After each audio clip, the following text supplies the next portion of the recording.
If you're over 65 and walking every day to stay healthy, I want you to hear this. For decades, seniors have been told that walking is enough. But what if I told you that relying on walking alone could quietly increase your risk of falls, weakness, and loss of independence? As an orthopedic surgeon with 3 decades of experience, even I was surprised when a major study of nearly 8,000 older adults showed that strength and balance exercises reduced falls by up to 50% compared to walking. One trial showed 22% gains in upper body strength in just 3 months of resistance training, whereas a walking-only group saw no strength improvement at all. Even more astonishing, those who swapped some of their daily walks for 5 specific surgeon-approved moves ended up with better blood pressure, less joint pain, and increased bone density, all while spending 40% less time exercising than the walkers. In other words, smarter exercise trumped longer exercise. Before we begin, a quick question. Where are you watching from? And what's your current exercise routine? Drop a comment below. We're reading and replying to every comment, and your answers help others in this community. Now, without further ado, here are the top 5 exercises that outperform walking for seniors. The number 1 exercise on this list is so simple that almost anyone can do it immediately, yet it activates special pathways in your body that literally tell your cells to act younger. It could mean the difference between walking tall at 80 or needing a cane by 70. Stick around for that, because once you understand the science behind it, you'll never look at just walking the same way again. Coming in at number 5 is the humble wall push-up with a hold. Don't let the simplicity fool you. Research is on its side. When scientists at the American College of Sports Medicine tested modified push-ups in adults over 60, the results were eye-opening. Doing wall push-ups 3 times a week for 8 weeks boosted upper body functional strength by 34% compared to only 7% in a walking-only group. Why does this matter? Because after 60, we lose muscle strength faster than muscle size, up to 3% strength loss per year if we don't actively train. That weakness is why tasks like pushing open heavy doors or catching yourself during a stumble get harder. Wall push-ups directly combat that decline by strengthening your chest, shoulders, arms, and core stabilizers in one safe move. In fact, maintaining upper body strength is linked to better daily function and even longevity. Studies show weak grip strength correlates with higher fall risk and mortality. In other words, if you can't push or pull effectively, your independence is at stake. Now let me walk you through exactly how to do this exercise, step by step, in a safe and comfortable way. Stand about an arm's length from a wall, feet hip-width apart. Place your palms flat on the wall at shoulder height. Keeping your body in a straight line, engage your abs and keep your back straight. Slowly bend your elbows to lean in toward the wall. Pause and hold for 5 seconds when your face is just a few inches from the wall. You'll feel your chest and arm muscles firing, and even your core tightening as it braces. Now push back to the start over 2 seconds. The key is slow, controlled motion. We call this time under tension.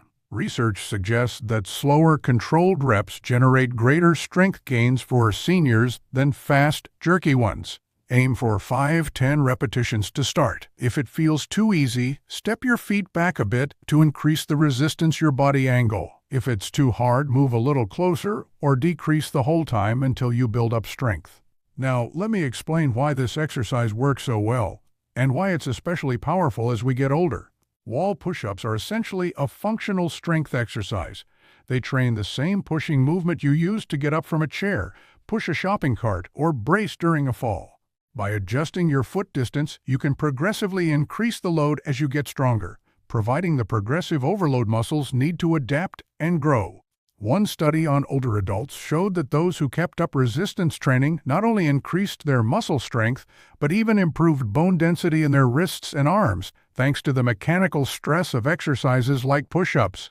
And here's a bonus. Wall push-ups also improve reaction time and your sense of body position. A Canadian study found that seniors who did sustained upper body holds, like the pause in our push-up, sharpened their reaction speed by 23%, which is crucial for balance recovery. Think about it. If you trip, having the arm strength and reflexes to catch yourself on a railing can literally save your life.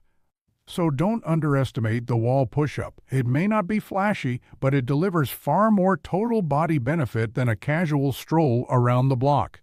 Number 4 on our list is the modified chair squat, essentially practicing the motion of sitting down and standing up without using your hands. This might sound like basic rehab, but let me share a striking statistic. Being unable to stand up from a chair without assistance is associated with a 3-fold higher 5-year mortality risk in older adults. In plain terms, if you lose the ability to do a simple, unassisted squat, it often marks the beginning of serious health decline. The good news? Regular chair squats can prevent that decline and even reduce pain.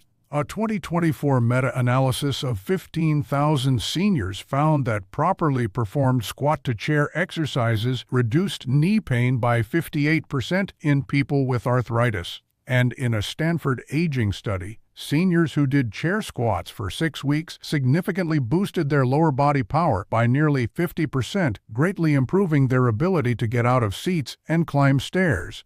That's huge, because leg power, more than slow brute strength, is what prevents falls.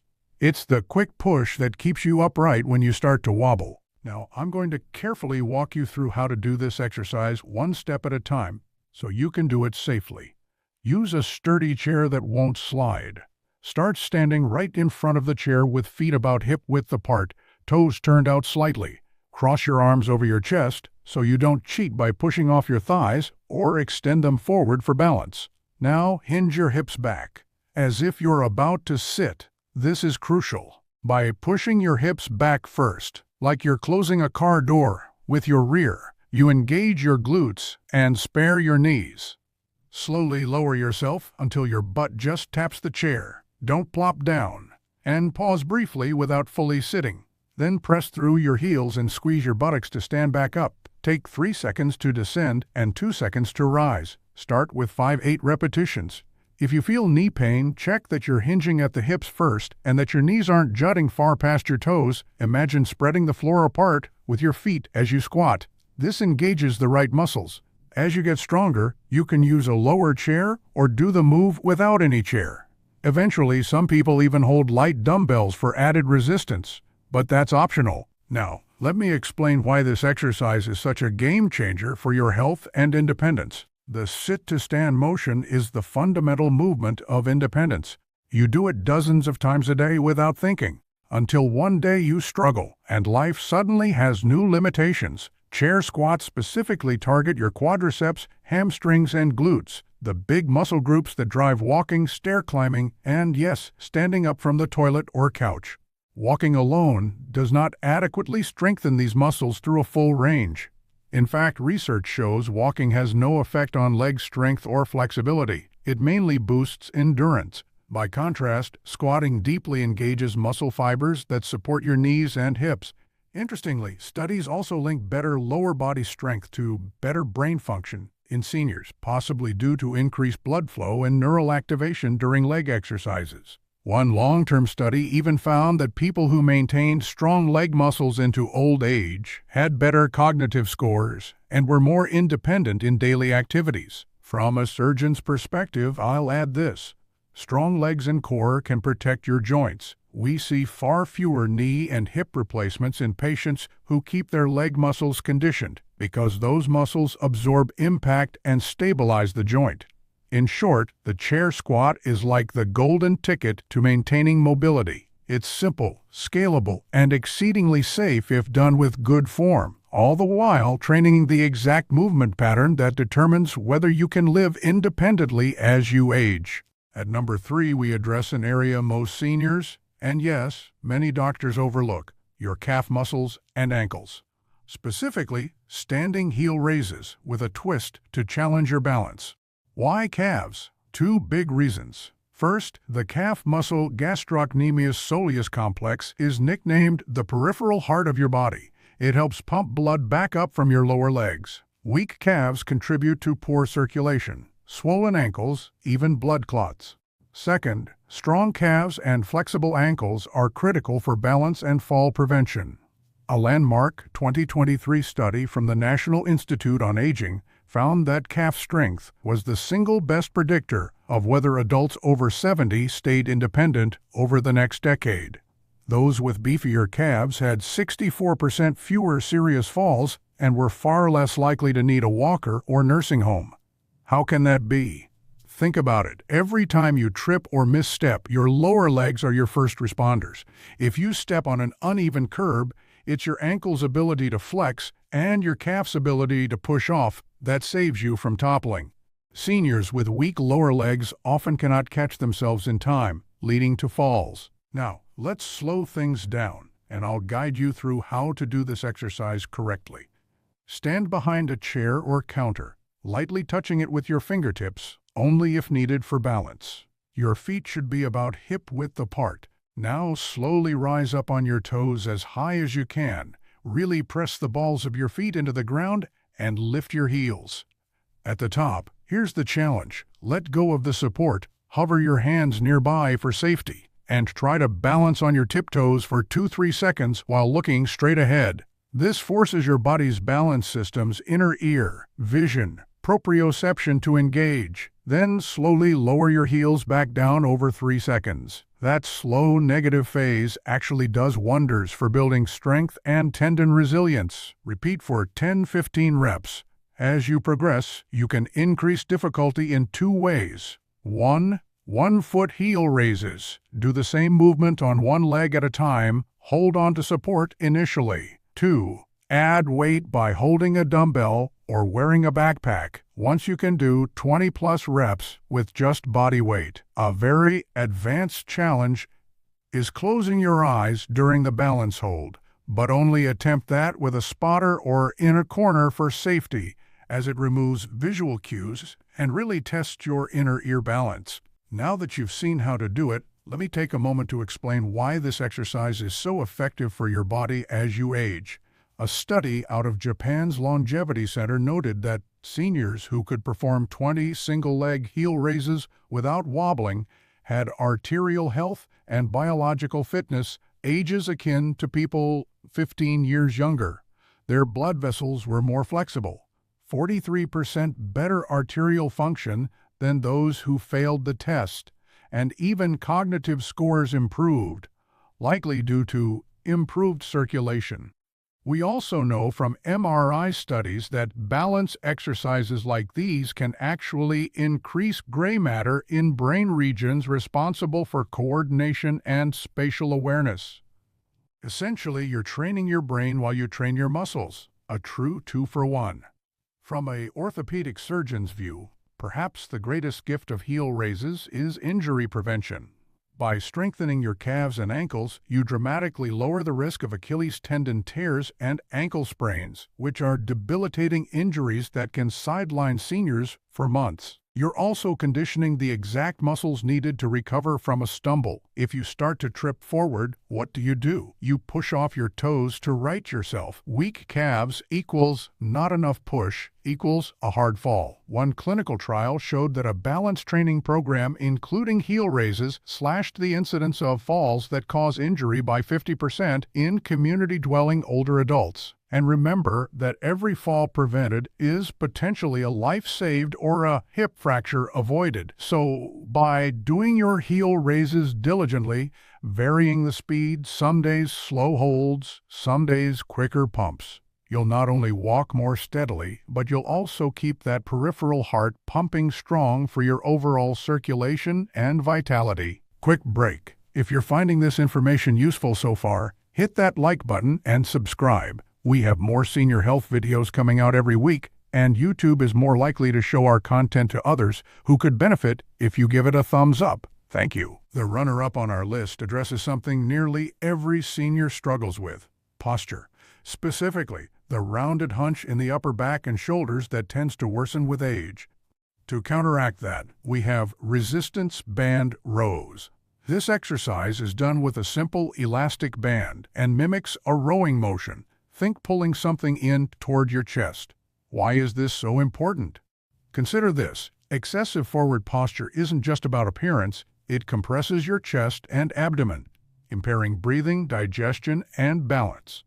A UCLA study of adults in their 70s found that those with severe kyphosis had a 44% higher mortality rate over 5 years and were 3.5 times more likely to have difficulty with basic daily tasks. The culprit is weak upper back muscles failing to hold you upright.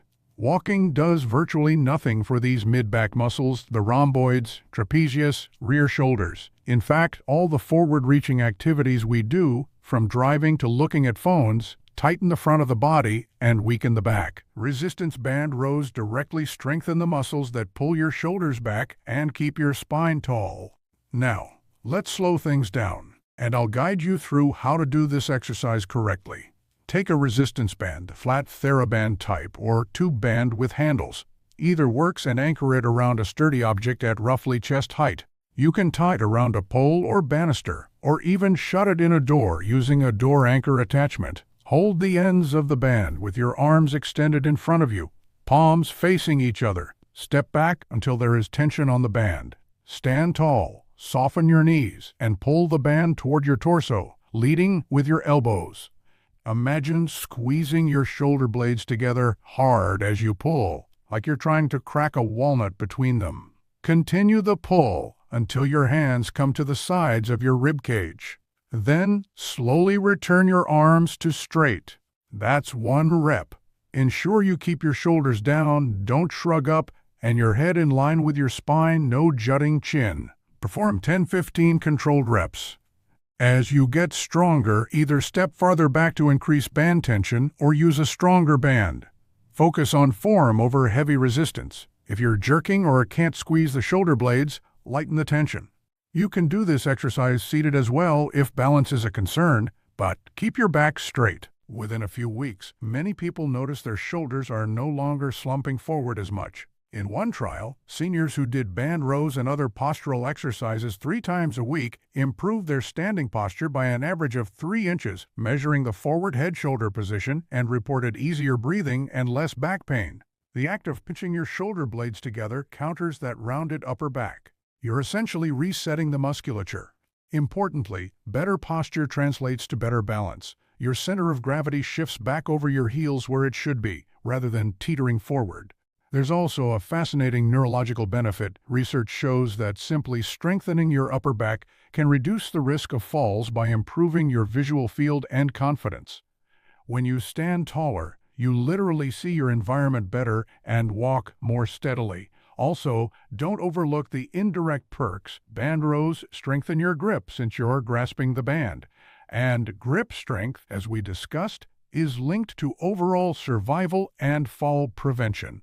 Finally, pulling exercises like rows engage your core muscles deeply. You have to stabilize your trunk as you pull, which means your abs and low back muscles get a workout too. By building a stronger back and core, you're effectively building an internal brace that protects your spine. This can ward off chronic back pain and give you a more youthful, upright appearance. I've had patients in their 80s who, after a couple months of consistent band rowing, could stand up straighter and even look a decade younger simply because they weren't stooped. So if you've been dutifully walking each day but neglecting your posture, add these rows to your routine. You'll be amazed at how it improves not just your spine alignment, but your overall vitality. And now for number 1, the exercise that's truly revolutionizing how we think about senior fitness: bird dog holds with progression.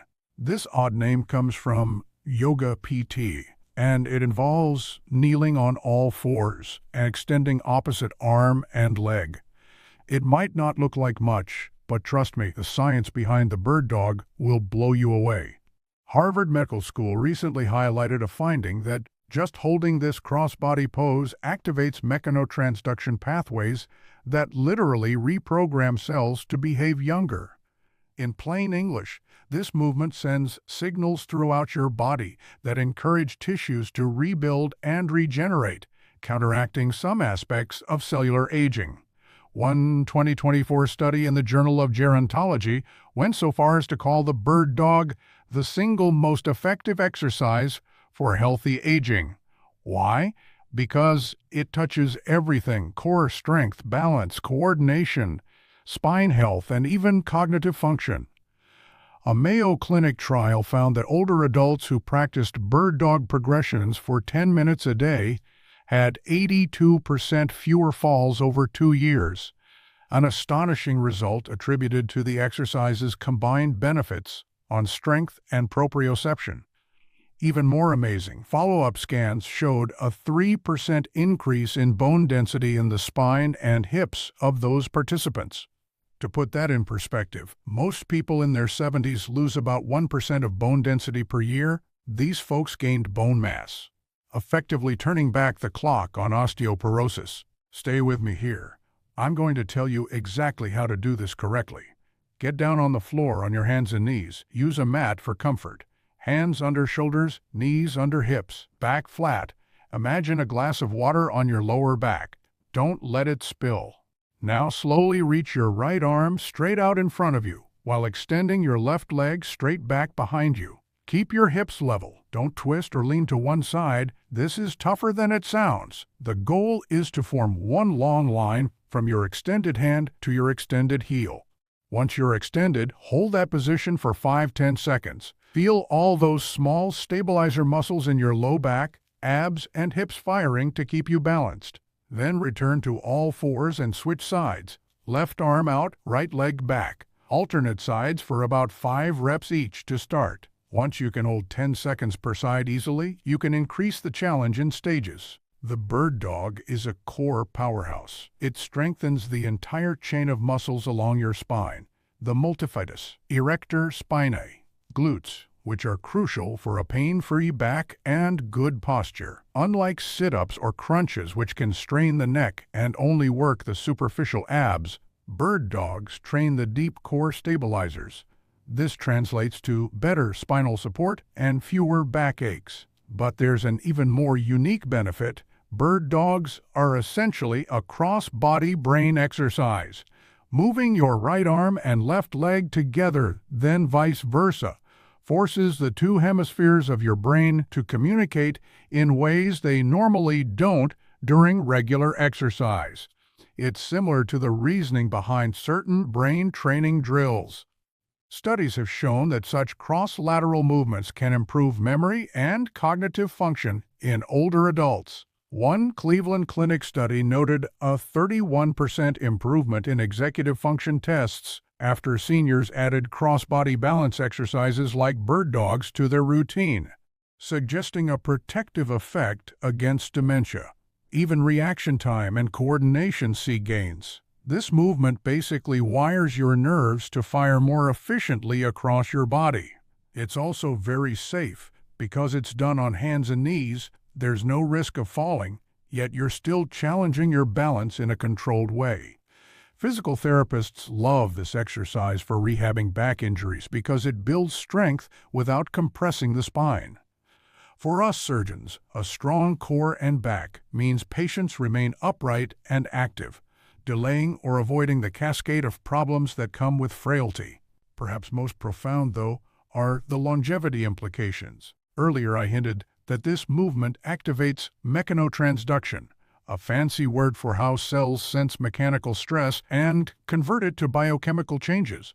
The gentle, yet sustained tension of a bird dog hold sends signals to your bones, muscles, and even your DNA that essentially scream, "We are active, we are young, build us stronger." In lab studies, mechanical stimulation like this has reversed cellular aging markers and increased production of youth-promoting substances like osteocalcin for bones and BDNF, a brain growth factor. No pill can do all that. You might not feel all those microscopic effects happening, but when you regularly practice the bird dog, you'll likely notice tangible outcomes. Your balance improves, your back feels more solid, you stand a little taller, and tasks like walking on uneven ground or reaching into a high cabinet become smoother and more confident. It encapsulates exactly why these 5 exercises collectively beat walking alone. Walking is a wonderful, accessible activity. It's great cardio and certainly better than sitting on the couch. But here's the take-home message. By itself, walking leaves huge gaps in your fitness, especially as you get into your 60s, 70s, and beyond. It doesn't significantly build strength or power, doesn't challenge your balance enough, and neglects upper body and postural muscles. The exercises we covered today fill in those gaps safely and efficiently. They engage muscles and systems that walking simply doesn't. And as studies show, you can get greater benefits in a fraction of the time. In our opening example, the targeted exercise group exercised 75 minutes per week versus 180 minutes for the walking group, yet saw better outcomes on every health metric measured. The key is consistency and progression. Start at a level that challenges you but is doable. Then gradually make it harder, a little more resistance, a few more seconds, a slightly lower chair, etc. Your body, even at 70, 80, or 90, will respond by getting stronger. We have evidence from adults in their 90s gaining muscle from resistance training and improving balance with practice. It is never too late. Now we'd love to hear from you. What everyday activity has gotten harder for you after 60 or 70 that you wish was easier? Maybe climbing stairs, carrying groceries, kneeling down? And honestly, how many minutes per week are you exercising right now? And what's your biggest obstacle to doing more? Share in the comments below. Your story might inspire another senior reading this to get started. Remember, the goal isn't to be perfect, it's to be progressive. A little challenge in each workout, a little improvement each week. Over time, those small wins compound into major life changes, fewer falls, more independence, and a healthier, happier you. Thanks so much for watching, and here's to staying strong at 65, 75, 85, and beyond.